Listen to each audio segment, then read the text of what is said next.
Hello, welcome back student Ni Patel. ધોરણ 10 વિજ્ઞાન, પ્રકરણ વિદ્યુત, ભાગ 4. અગાઉના ભાગની અંદર આપણે ઓહમના નિયમની ચકાસણી કરી હતી. એ પ્રમાણે ઓહમનો નિયમ નિશ્ચિત ભૌતિક પરિસ્થિતિમાં વાહકમાંથી પસાર થતો વિદ્યુત પ્રવાહ તે વાહક પર લાગુ પાડેલા વિદ્યુત સ્થિતિમાનના તફાવતના એટલે કે વોલ્ટેજના સમપ્રમાણમાં હોય છે. એટલે કે વી ચલે છે આઈ, એટલે કે વોલ્ટેજ અને વિદ્યુત પ્રવાહ આઈ એ એકબીજાના સમપ્રમાણમાં ચલે છે. હવે એ ઓહમના સૂત્ર વી ચલે છે આઈ એમાં સમચલનનો અચળાંક દૂર કરીએ તો V is equal to I R સમીકરણ આપણને મળ્યું હતું. અને આર એ પરિપથનો અવરોધ દર્શાવતો હતો. એટલે અવરોધનું સૂત્ર આપણે મેળવ્યું હતું કે આર બરાબર વી અપોન આઈ. અને આરનો એટલે કે અવરોધનો એસઆઈ એકમ વોલ્ટ ભાગ્યા એમ્પિયર, કે જેને આપણે ઓમ તરીકે ઓળખીએ છીએ, અને તેની સંજ્ઞા ઓમેગા છે.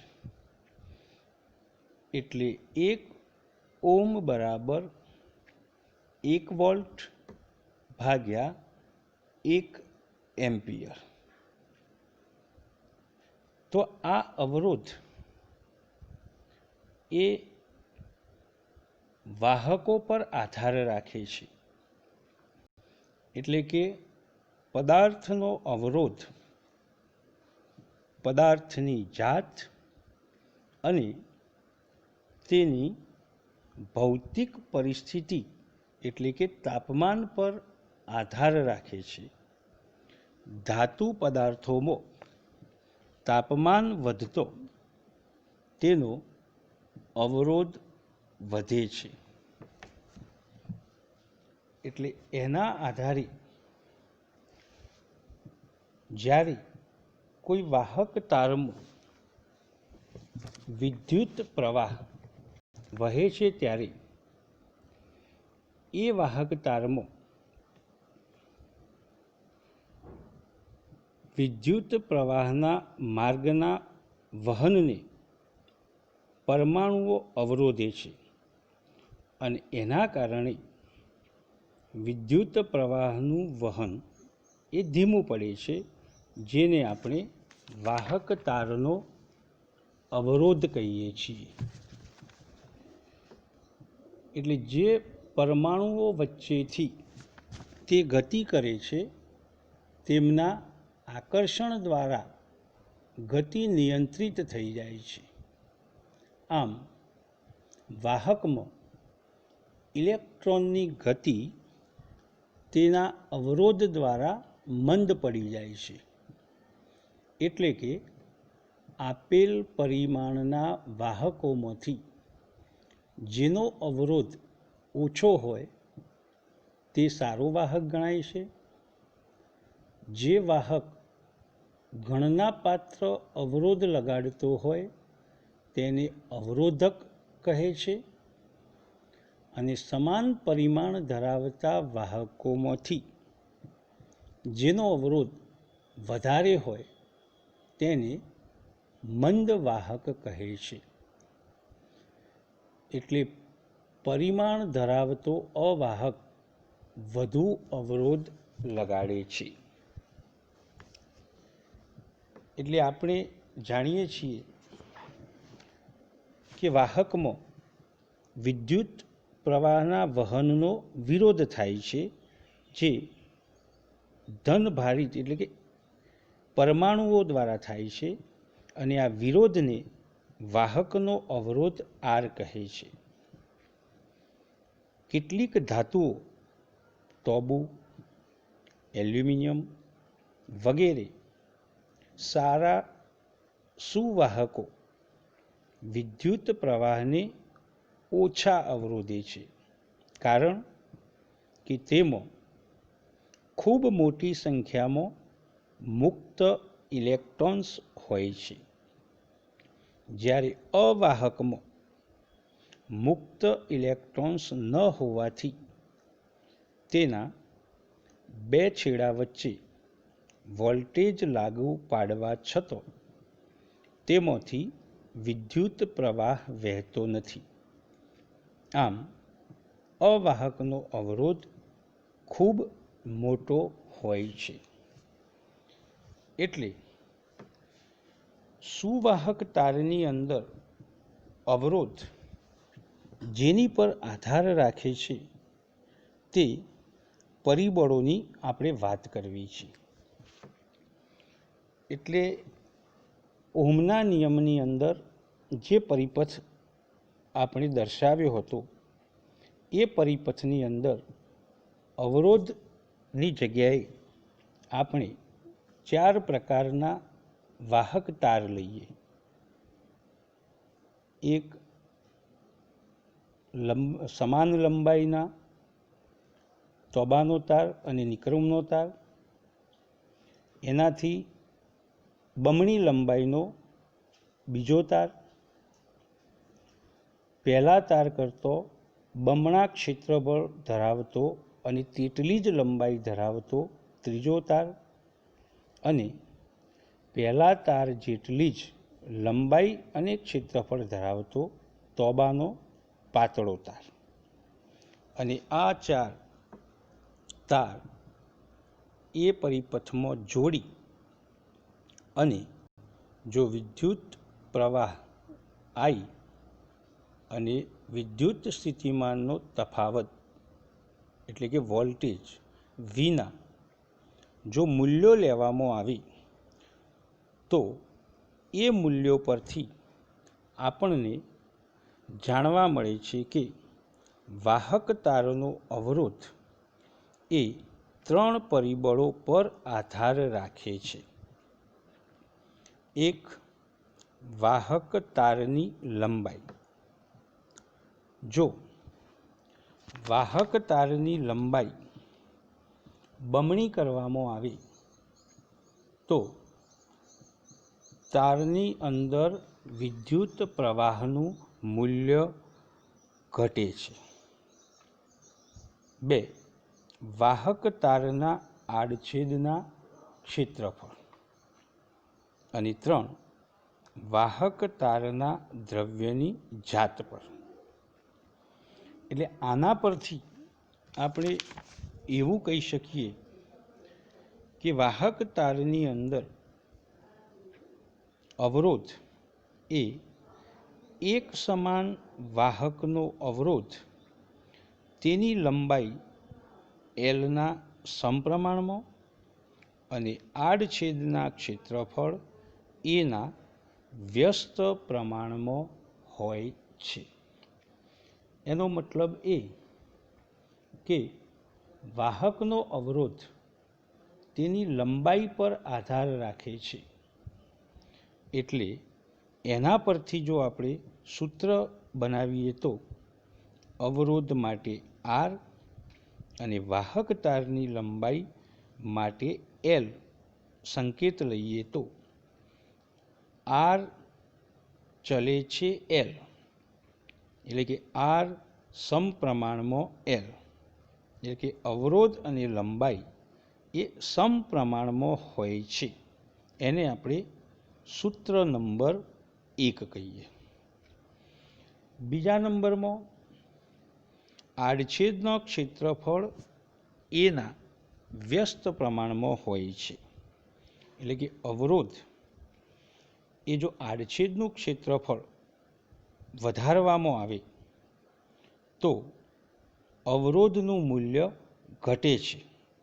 એટલે એના પરથી જો આપણે સૂત્ર કરીએ તો આર ચલે છે 1/a, એટલે કે અવરોધ અને આડછેદનું ક્ષેત્રફળ વ્યસ્ત પ્રમાણમાં હોય છે. એટલે વાહકનો અવરોધ તેના આડછેદના ક્ષેત્રફળ પર આધાર રાખે છે. એનો મતલબ એ થાય તો સમીકરણ 1 અને 2 ને આપણે ભેગા કરીએ તો આર સમપ્રમાણમાં એલ સમીકરણ 1 અને આર ચલે છે 1/a સમીકરણ 2. તો એ બંનેને ભેગા કરવાથી આપણને ત્રીજું એક સૂત્ર મળે છે, આર ચલે છે L/a, એટલે કે અવરોધ તારની લંબાઈના સમપ્રમાણમાં અને તારના આડછેદના ક્ષેત્રફળના વ્યસ્ત પ્રમાણમાં હોય છે. હવે આના પરથી આપણે ચલનનું ચિહ્ન દૂર કરીએ, જે આકૃતિની અંદર આપણે જોઈ શકીએ છીએ. તો આર બરાબર પી, એટલે કે પી એ રોની સંજ્ઞા છે, જેને રો તરીકે ઓળખવામાં આવે છે. એટલે કે R is equal to rho L/a. અહીં રોને વાહકના દ્રવ્યની અવરોધકતા કહે છે. અને આ સમીકરણ પરથી જો વાહકના દ્રવ્યની અવરોધકતા શોધવી હોય તો રોને સૂત્રનો કરતા બનાવીએ તો નવું સૂત્ર આપણને મળે કે rho is equal to R into A/L, એટલે કે અવરોધ ગુણ્યા ક્ષેત્રફળ ભાગ્યા લંબાઈ. અને એના પરથી રોનો એકમ જો આપણે બનાવીએ તો અવરોધનો એકમ ગુણ્યા ક્ષેત્રફળનો એકમ ભાગ્યા લંબાઈનો એકમ, એટલે કે ઓમેગા ગુણ્યા મીટર સ્ક્વેર ભાગ્યા મીટર, એટલે અવરોધકતાનો એકમ આપણને મળશે ઓમેગા મીટર. એટલે સુવાહકનો અવરોધ એ 3 બાબતો પર આધાર રાખે છે: તારની લંબાઈ, તારના આડછેદનું ક્ષેત્રફળ અને વાહક તારના દ્રવ્યની જાત. એટલે વાહકનો અવરોધ તેની લંબાઈના સમપ્રમાણમાં અને આડછેદના ક્ષેત્રફળના વ્યસ્ત પ્રમાણમાં હોય છે. એટલે બીજી રીતે આપણે કહીએ તો જ્યારે વાહક તારની લંબાઈ વધારવામાં આવે ત્યારે વિદ્યુત પ્રવાહનું મૂલ્ય સમાન રહે છે.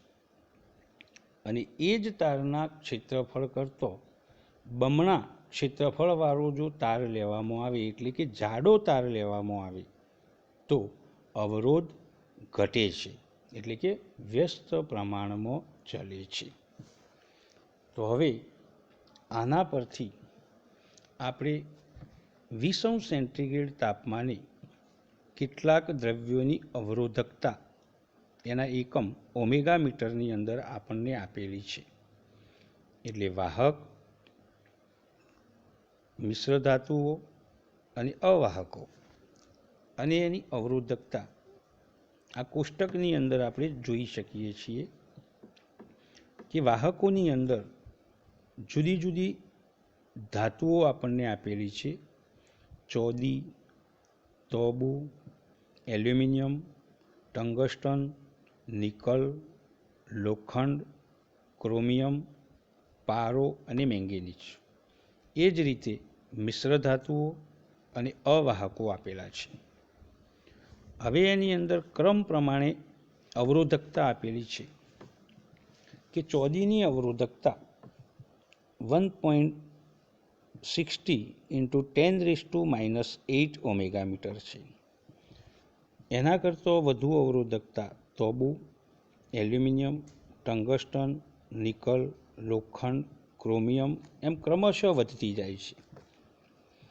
અહીંયા વાહક તાર માટે આપણે મોટે ભાગે તોબુ અને એલ્યુમિનિયમનો ઉપયોગ કરીએ છીએ, કારણ કે એની અવરોધકતા બીજા સુવાહક તાર કરતાં ઓછી હોય છે. એટલે એમાં અવરોધ ઓછો નડવાના કારણે આપણે વિદ્યુત પ્રવાહના પરિપથની અંદર વાહક તરીકે આપણે તોબા અને એલ્યુમિનિયમના વાહક તારનો વધુ પ્રમાણમાં ઉપયોગ કરીએ છીએ. હવે પ્રશ્ન એ થાય કે ચોદીની અવરોધકતા એના કરતાં પણ ઓછી, તો એનો ઉપયોગ ના કરી શકાય? કરી શકાય, પણ ચોદી એ કિંમતી ધાતુ છે, એટલે આપણને એ મોંઘી પડે છે. એટલા માટે આપણે એના પ્રમાણમાં તોબુ અને એલ્યુમિનિયમ સસ્તું પડે છે, એટલે આપણે વાહક તાર માટે તોબુ અને એલ્યુમિનિયમનો ઉપયોગ કરીએ છીએ. એટલે અહીંયા કોષ્ટકમાં આપણે ક્રમશઃ જોઈએ તો વાહકો, મિશ્ર ધાતુઓ અને અવાહકો એની અવરોધકતામાં ક્રમશઃ વધારો થતો આપણે જોઈ શકીએ છીએ. એટલે અવાહકોની અવરોધકતા સૌથી વધુ હોય છે. હવે આના આધારે આપણે કેટલાક દાખલાઓની ચર્ચા કરીએ. એક દાખલો છે કે જો વિદ્યુત બલ્બના ફિલામેન્ટનો અવરોધ 1200 ઓમેગા હોય અને તેને 220 વોલ્ટના પ્રાપ્તિ સ્થાન સાથે જોડવામાં આવે તો વિદ્યુત બલ્બ કેટલો વિદ્યુત પ્રવાહ ખેંચશે? આ પહેલો પ્રશ્ન. બીજો, વિદ્યુત હીટરની કોઇલનો અવરોધ 100 ઓમેગા છે, તો તેને 220 વોલ્ટના પ્રાપ્તિ સ્થાન સાથે જોડતા કેટલો વિદ્યુત પ્રવાહ ખેંચે?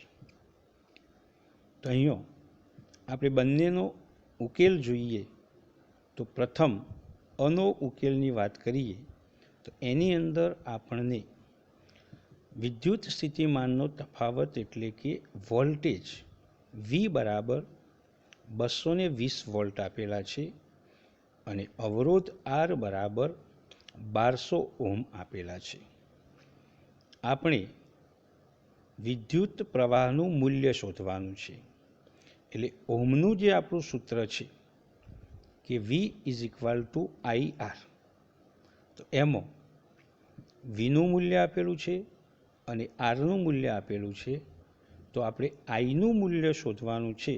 તો Iને સૂત્રનો કર્તા બનાવીએ તો આપણને સૂત્ર મળશે I બરાબર V/R.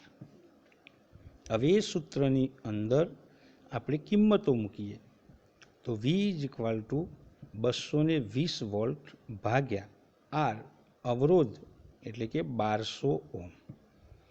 એ બંનેનું ગણતરી કરીએ તો આપણને I બરાબર એટલે કે વિદ્યુત પ્રવાહ I બરાબર 0.18 એમ્પિયર મૂલ્ય મળે છે.